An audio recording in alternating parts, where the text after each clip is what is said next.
Hello everyone, and welcome back to My Wellness session number 2.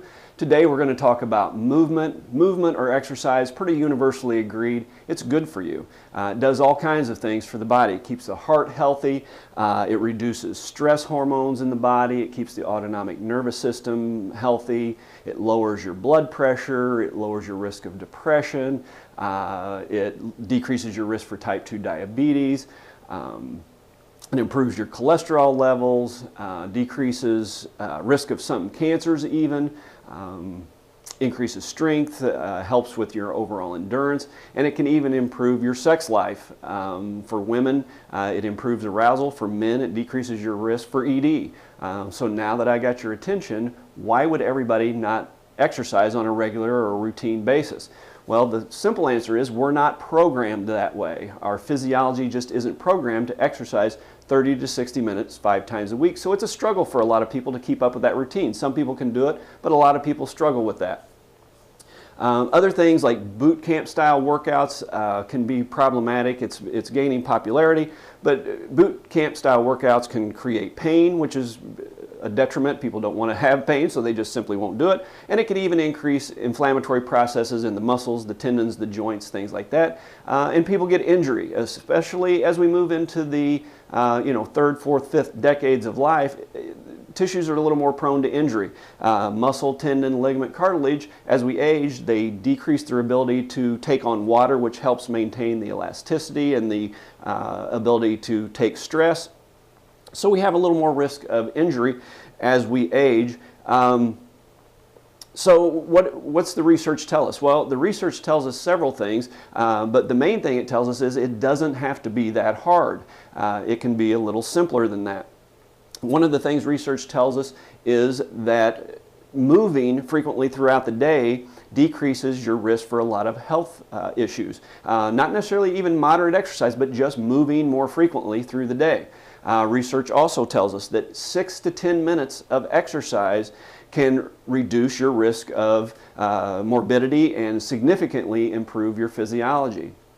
We also know from the research that interval training is very helpful, meaning bouts of effort with bouts of rest. It's kind of this sinusoidal curve, you might say, of effort, rest, effort, rest. So we know that fits the physiology based on the research, and it's superior to sustained exercise, significantly superior to sustained efforts. There's also a large study by the government that shows that based on mortality, your biggest bang for your buck exercise is in the first 10 to 12 minutes of exercise each day. So not that exercise past that doesn't give you some benefit, but the big bang for your buck part of exercise is that first 10 to 12 minutes, and that's because that's when it affects your physiology the most. After that, your physiology somewhat adapts, and you don't get as big a bang for your buck, though it is still healthy. So what are we saying? Certainly I would never say don't exercise for 30 to 60 minutes. What I tell my clients is your exercise needs to fit your physiology, meaning your physiological age, not so much chronological age, but what do we mean by that? Well, what fits your body? Everybody has a different body type. So physiological age means what stress can your body withstand comfortably and effectively. The examples I give with that are whenever I was in college, I used to love to jump rope. My back can no longer take that jarring motion. If I jump rope just for a few minutes, it kills my back. So therefore, physiologically, that's not a good idea for me anymore. I used to love to play racquetball. We would play for over an hour probably, but my right shoulder no longer will take that. So again, physiologically speaking, not a good idea for me. So we want it to fit your physiology as much as anything else. Plus it needs to fit your schedule and your routine and your likes and dislikes, that kind of thing. So especially as we get into our third, fourth, fifth decade of life, we need to start using the research to our advantage. Basically, what we want to start doing is jump starting the physiology, so to speak, and use that interval idea as best we can. So doing several bouts per day of 6 to 10 minutes of exercise can be very effective. And for example, 6 minutes, 8 minutes of exercise is about 3 songs. Dance around the house to your favorite songs, do about 3 songs and you're covering it, and you need to do that at least 3 times a day, if not 4 times a day, but it's easy to fit into the schedule. It's less stressful to the tissues have more of a chance to recover.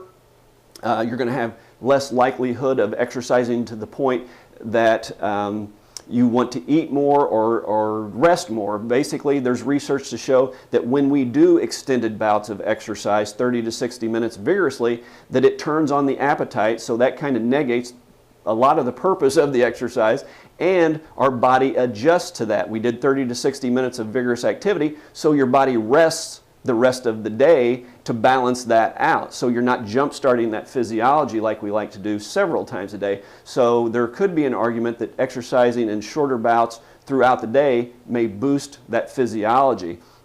And it may actually fit our innate physiology in general. If you think about for instance, like a wolf pack that hunts, what do? If you've ever watched any documentaries, they take turns chasing the prey. A wolf will lead the chase, and then he'll back off, and another will take over, and they try to wear down the prey by alternating or interval exercise.